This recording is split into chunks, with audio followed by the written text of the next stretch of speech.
My Best Friends Live in the Woods. The Adventures of Albert by Anne Michelle Mracek. Chapter 44.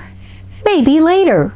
When Mother Skunk woke the next morning, the usual early chill was instead a cheery little fire. Jillian was sitting up close to the hearth, staring at the flames. Sensing Mother was awake, Jillian turned to smile at her. "Good morning," she whispered. Mother nodded and smiled. "How long have you been awake?" she asked Jillian, sensing her troubled mood. "A while," she said, turning back toward the fire. Mother Skunk watched her for a while in silence. "Seeing you there reminds me of my sister. Almost every morning she was the first one up, and she always started her day staring at the flames." Mother Skunk smiled to herself at the memory. "Tell me more about her," Jillian said, still staring at the fire. "Well, her name was Melody, and your sister Melanie was named after her. She loved to sing and had a beautiful voice, so her name was perfect. But of all her children, you are the most like her. Jillian, your spirit element is fire, just like your mama's. Your spirit is intense and hot, always flickering a bright light, always reaching toward the stars. My element is earth, which is a good thing. I need to be very grounded to raise 24 children." She chuckled at the thought. "I think your brother Nicholas is also a fire spirit. He seems to have that ability to sense things." "What about Albert?" "Oh, Albert?" Mother Skunk chuckled. "Definitely water. Water brought him to us, and he has flowed through and around many of life's challenges. He always makes a way for himself." They both turned and looked toward the bedroom, hearing the patter of little feet. Charlie sleepily walked in, climbed up onto Mother Skunk's lap, nestled in, and went back to sleep. Mother pulled her blanket up over his shoulders. She patted his head and sighed. "And this little guy is Air," she said quietly. "When Papa went out in the morning, he used to say, 'If I ever don't make it back, I will come to you in the sky. That way you will know that I am always with you.' I never knew what he meant, but it was as if he knew someday it would happen. The terrible day he did not come home, I realized I was pregnant. When Charlie was born and opened his eyes, they were blue, the color of the sky." Mother Skunk wiped a tear from her cheek and kissed Charlie's head. "I love you, Mama," Jillian said softly. She stood up, came over, and kissed her forehead. "I'll get the teapot started," she said as she went toward the kitchen. Marigold came in and got the big pot out for oatmeal. Abigail and Rosie were up next, and then it wasn't long before the noisy chatter of morning was in full swing. Good morning," Mrs. Rabbit sang her greeting as she hopped out of the back room, Gabby and George close behind. "Hey, George," the skunk, called out. "The water bucket's empty. Help me carry it down to the stream, will ya?" "Sure," George said, the bunny, and hopped over and grabbed the other side of the bucket handle as the two headed out. Charlie had squirmed off Mother's lap and was playing with Daniel. Jewel and Violet were playing beauty shop and were taking turns brushing each other's fur with the badger brush. "I'm off," Molly called out as she opened the front door. "Aren't you staying for breakfast?" Abigail called to her. "I'm eating at Clara's," Molly said as she closed the door. The two Georges got back hauling the water bucket, and Layla and Debbie dipped into it immediately to get the oatmeal cooking. "Why isn't this full?" Layla asked the Georges, frowning. "We spilled a little," they shrugged. "Why?" Layla scolded. Well, I walk and George hops, so well, it was awkward. George the skunk laughed. And so it goes, Mother Skunk smiled to herself. Happy chaos. The only thing missing is Bluebell, she sighed. After breakfast, Mrs. Rabbit, Gabby, George, and Larissa went to tend the garden. Each headed out with a basket on their arm. We'll be back with eggplants, I think, Mrs. Rabbit was telling Mother Skunk. Looked like we had several coming along nicely. She smiled as they headed out. Gabby was talking merrily to Larissa as they walked toward the walnut tree. I think Bluebell really liked the flower sachets, don't you? She said, her ears wagging back and forth happily. Oh, yes. Did you see her big smile when she sniffed them? Larissa agreed. You know, we could make a bunch more and use them for trades. We could go into business, Larissa laughed. Well, I suppose so, she said to humor Gabby. As they walked up to the garden, all four of them stopped and stared in amazement at the rabbit's den front porch. There was a huge bouquet of flowers in a carved wooden vase. It was extraordinary, a profusion of blossoms in every color, and the sturdy vase had a heart carved on the front. No one knew what to say. They all just stood there, frozen, and stared. Then a thought lit up in Larissa's mind, like a light bulb that began to glow brighter and brighter. Mrs. Rabbit, Clarissa said, smiling, I do believe you have a suitor. A what? Mrs. Rabbit looked confused. You know, a gentleman who's trying to get your attention and favor, Larissa explained, grinning. Mrs. Rabbit's nose began to twitch. Oh, goodness gracious! Do you really think so? She hopped over to the flowers to take a closer look. Gabby and George looked at each other and grinned. It would be nice not to be alone, Mrs. Rabbit said, mostly to herself, as she closely inspected the flowers, touching and sniffing each one. Any clues who it's from? Gabby asked. Mrs. Rabbit shook her head, her nose still twitching excitedly. As they weeded and picked eggplants, Mrs. Rabbit kept glancing over to the bouquet on the porch. She kept hoping their owner would show themselves, but no one appeared. As they filled the baskets and headed toward the cave, Larissa stopped Mrs. Rabbit. Aren't you going to take the flowers with you? She asked. Mrs. Rabbit's ears began to wiggle back and forth. Oh, do you think I should? She asked nervously. Yes, of course. How else will he know you saw them? Larissa smiled. Mrs. Rabbit handed George her basket of eggplant and hopped over to the front porch. As she lifted the bouquet, she thought she heard a twig break and she froze. Listening, as only rabbits can, she waited quite a while, but only silence followed, so she sighed and turned to walk back to the cave. As Larissa held the front door, the cave opened wide so Mrs. Rabbit could fit through with her flowers. Mother Skunk had proudly hung the wreath back on the door, as it always inspired a smile from everyone who walked up. I do love your door wreath, Mrs. Rabbit exclaimed as she went through with her arms full. Well, well, what do we have here? Mother Skunk exclaimed as Mrs. Rabbit came in and placed the vase of flowers on the kitchen table. Mama has an admirer, Gabby giggled, hopping up and down. Now, we don't know that for sure, Mrs. Rabbit said, blushing.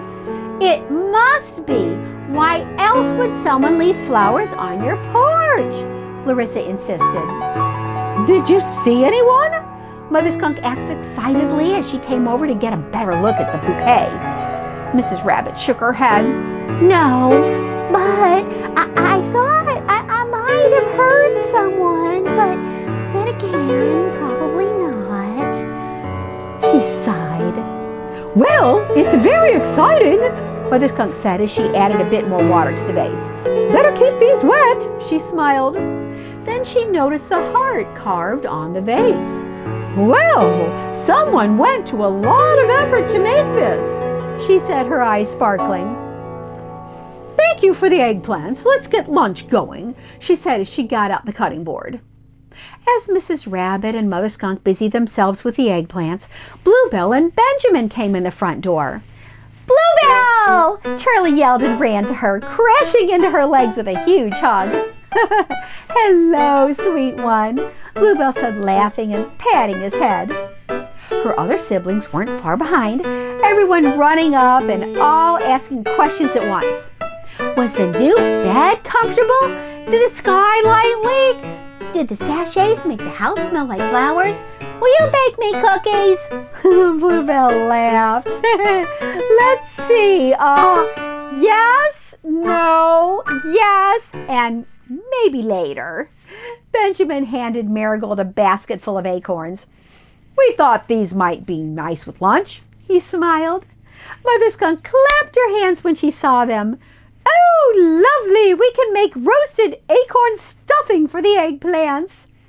It was a merry visit, everyone laughing and enjoying each other's company. Only Mrs. Rabbit seemed quiet and preoccupied as she glanced over to the bouquet.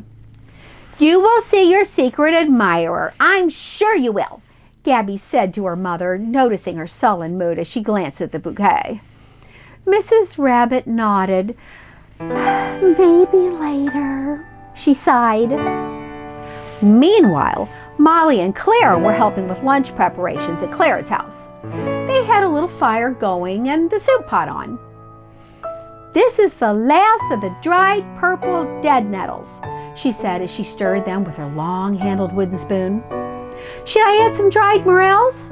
Molly asked. Yes, thank you. Mushrooms will be good with nettles. Molly had been spending most days at Clara's house. The two had rekindled their friendship, and Molly had never been happier. As they sat down to eat their soup and brown bread, Clara's mother smiled at Molly. Thank you again for all your help with the cleanup. The flood had left everything so muddy. My pleasure, Molly grinned. They talked of this and that. The hummingbirds were back for the summer just in time to enjoy the bee balm flowers. And my, weren't the bee balm flowers an extra pretty red this year? And so on. It was all very pleasant, but Molly was anxious to go off with Clara so they could talk alone. Finally, lunch was over and the pot washed and put away. Can we go play? Clara asked. Yes, of course, off with you, her mother laughed and waved them off. The best friends laughed and scampered off toward the stream. You always head to the stream, Molly observed. Clara smiled. I guess I do, she grinned. Why? Molly asked with a tease. You know why, Clara laughed. Could it be that you hope Albert will show up? Molly teased again. Clara smiled even brighter. Are you really gonna marry Albert? Molly asked in a more serious tone. Yes, of course, someday, Clara said with conviction. Do you love him? Molly asked, staring at her friend. Yes, of course, Clara said, looking at Molly. How do you know? Molly asked. Clara sat down on a rock and gazed at the moving water. Because whenever I imagine my future, he is there in the center of it. Nothing makes sense without him, she said, her voice far off. Molly plopped down on the rock next to her. I can't imagine a boy in my future at all. She laughed and kicked her feet in the water. Clara laughed as she stacked 3 round river rocks, one on top of the other, large, middle, tiny on top. Let's make daisy chains, Molly said, standing up, and the two scampered off to find the happy white blossoms. The sun was high and hot. Albert and Frank were playing hit the stick with Jimmy Squirrel. Let's go cool off, Jimmy offered as he started off toward the stream. The other two followed and soon were happily splashing. Albert froze when he saw the stack of 3 river rocks. "I missed her," he said out loud, distressed. "Who?" Frank asked, glancing over at Albert. Albert just sighed. "Maybe later," he told himself, and jumped back into the water. Chapter 44, Maybe Later. Discussion and questions. Fire, earth, water, and air. The 4 elements, sometimes called temperaments, are fire, earth, water, and air. An awareness of the element your spirit identifies with can give you a clearer understanding of your individual strengths and weaknesses. I am a fire spirit. I start my morning outside to watch and often photograph the sunrise. Then I head straight to the fireplace, coffee in hand. I've been known to start a fire in the summer with the AC going. I just need to sit by the fire. Fire represents energy. It connects us to our personal power and inner strength. It is a tool of transformation. Earth represents a grounding. We are all recharged by standing barefoot on the earth. My husband and I travel several weeks a year. At our first opportunity in our new location, we pull off the shoes and socks and spend at least an hour barefoot on the new soil. It is a foolproof jet lag cure. Our electromagnetic fields align themselves with the earth in our new location. You sync up. Earth is the foundation of life and connection to your life path. It is the element of family roots. Water would be my second strongest element of connection. I love and need to be near and in water.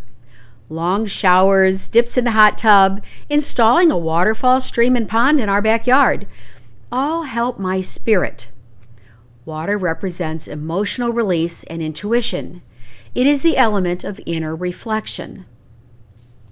Air is associated with intellect. I am definitely not an analytical person. I really detest a windy day. It overwhelms me. So I did not consider it my element.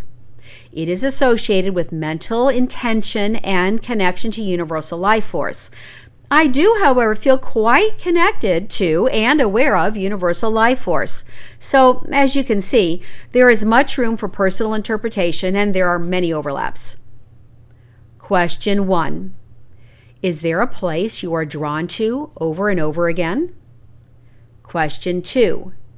Do you tend to be the one who starts a fire and gazes into the flames? Question 3. Do you vacation by a lake or the ocean? Question 4. Do you feel energized by a windy day? Question 5. Do you prefer to walk barefoot? I am the composer and performer for all the music in this video. Both audio recordings and the printed scores are available on mybestfriendsliveinthe.woods.com. I will provide the link below. The painted illustrations are also my creation. Prints are available on mybestfriendsliveinthe.woods.com. This is a novel. The chapters are meant to be heard in the order in which they were written. And while each chapter can stand alone, they do build as new characters are introduced and past events are referred to. Please be sure to like, share, and subscribe. The chapters are numbered, so if you're just joining us, be sure to go back and watch from chapter 1.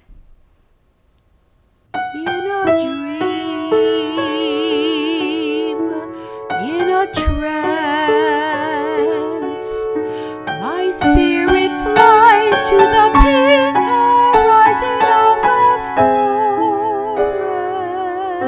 forest, where fairies say, "Come and play," and the animals say, "There's a better